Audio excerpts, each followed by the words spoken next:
Cosby. Back to comedy, man, because there's so much also going on in the comedy world. You see Katt Williams coming at Cav going on the Breakfast Club, talking about Mike and all this, and then Katt unfortunately getting arrested, man. What's your take on all this that's going on right now?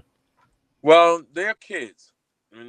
I'm grown, so when I see kids playing, I really don't have an opinion. I let kids do what they do. I don't get caught up and bring my intellectual level to a level of immaturity and incompetence. So when I look at it, I don't really have an opinion on them.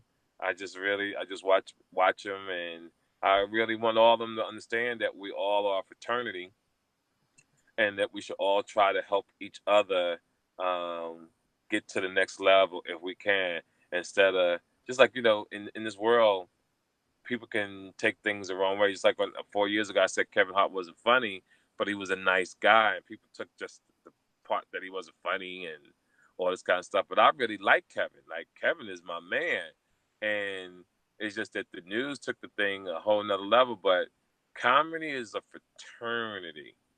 To me, great examples of how to roll in this comedy game is how Keenan Ivory Wayans takes care of his brothers and sisters. See, I seen that when he started, and all of them, he takes care of all his family members. And that's the way the comedy world should be. It should be, if you close with someone and someone can help you get an extra dollar or get your part, this is what we should do for each other. So when the media takes that about Kevin, Mike, and all that, we live in a world though you really don't know what to do. But hey, if anybody can hear this, let's try to change the game a little bit and really start looking out and helping people become better comedians and better people. Period. Kevin Hart, though, the Kevin Hart situation, what makes you say that he's not funny? Because I actually feel the same way. My question is, though, how does somebody get to where he gets without being funny, though? Well, it's not that. It's he worked hard. Don't get it wrong. He is funny to a certain extent. It's catching up to him because he's not marketing himself right. He's coming out every year doing comedy. And he's only 39 years old. To be a great comedian, you have to have life experiences. You have to go through life, and every other year, every 2 years, you come out. You do your movies, but then stand a comedy. You wait 2 years before you come back on the road, and you experience things, and you write stuff down. That way, when you come out, you have a lot to say. You have a lot to talk about. The comedians back in the day, like let's take Richard Pryor, for instance. He'll go disappear for a minute, run down the street, caught on fire, and they say, this nigga going on tour, and everybody come to see him because they want to see what he's going to talk about. Mm-hmm. You know what I mean? So Kevin is a great businessman.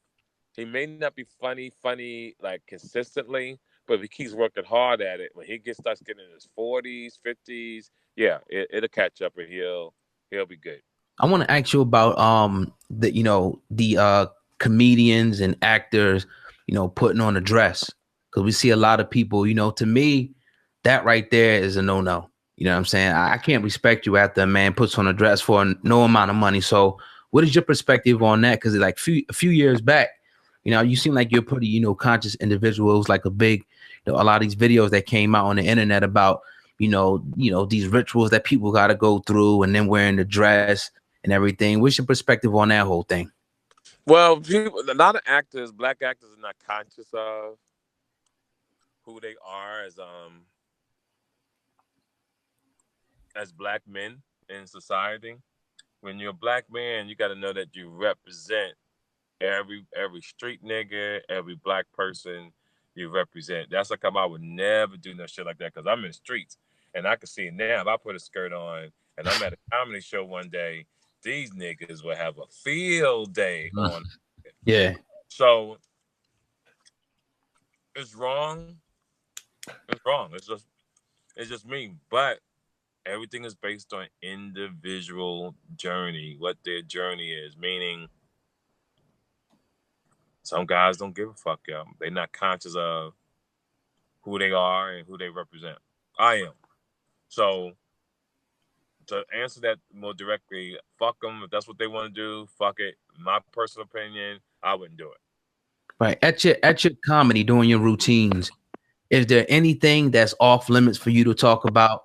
And have you ever been reprimanded by any group of people for saying something, maybe like homosexual, you know, Jews, whatever, a group of people? Have anybody ever gave you any backlash for something you said at like a show? Because I think everything is funny. Like if you make it funny, nobody's gonna fuck with you. But if you say a joke and it's not funny, people will get you in your ass. You know, like I talk about gay people.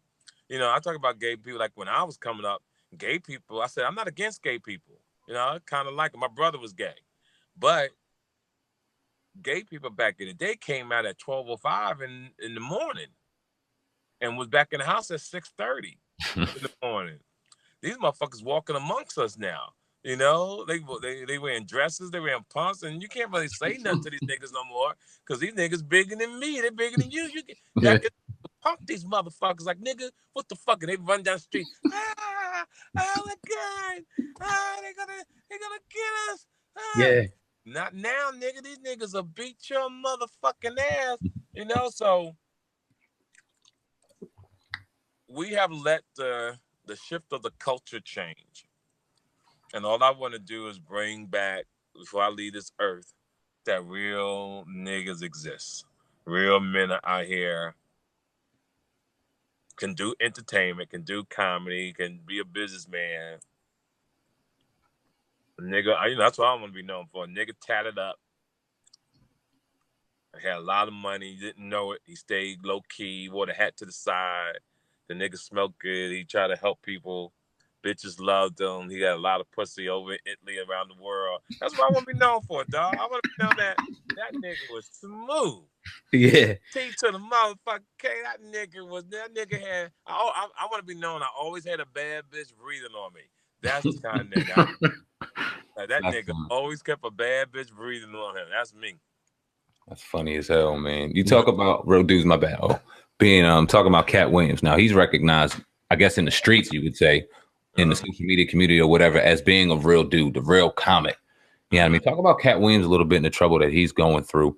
And I know you guys are friends, so just talk about Katt a little bit. Yeah, but Katt is a nice guy. Katt ain't no real street nigga. Katt's from Ohio. He ain't no street nigga. Katt got in trouble when he started doing comedy. He got rich. And when people get money, sometimes they don't know how to control. It's like sometimes hitting the lottery, and you wasn't really born to be successful. You don't know how to control your fame. Katt is just a gentleman who I really hope he finds himself, because he shouldn't be in the spotlight for trouble. You know, he is in and out. And I tell you a story about spirituality. God gives you so many chances until you get it right. And then when he see that you don't want to take it serious no more, he'll take it away from you. He'll take it like, okay, I see you playing around so much, you didn't get it. And he'll do something bad to you. I've seen it in my lifetime, you know, and examples I tell people, take Whitney Houston, take Michael Jackson, a couple white singers that had drug issues. God will he'll lock you up. He'll send you to rehab.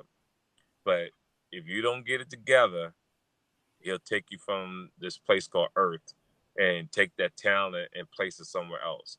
So to the people listening to this, you really have to understand that God really do give you an opportunity.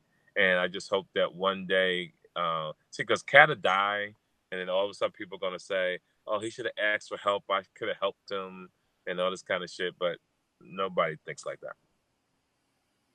Is it like because I always, you know, every time we do a story, a news story, or post a video on Katt Williams, a lot of people say he's being targeted. They trying to come after him because of some of the stuff that he exposed back in the day. We all know the videos, you know. So is there any truth to that? Any truth to that?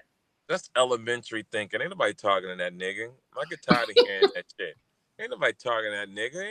That nigga ain't like that. The fuck they mean targeting? See, that's the thing about the world.